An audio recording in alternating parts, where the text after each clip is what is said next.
Hello everyone, this is a 2018 Nissan Sentra.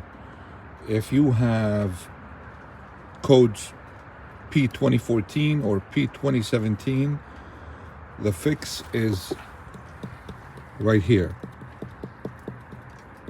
The IMRC, the lower intake manifold runner control. And there's some sensors here and there, but after reading on the internet, everybody recommended that you change this, and that would take care of the problem. And that's what happened with me. I replaced this unit that I grabbed from the local yard, the junkyard. And I do have the part number for it right here.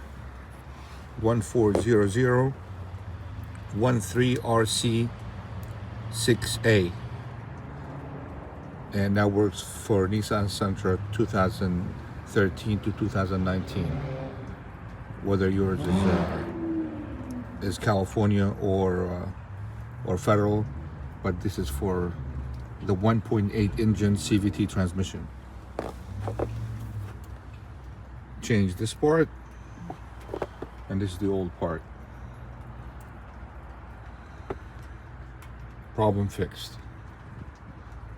I hope this helps. Thank you.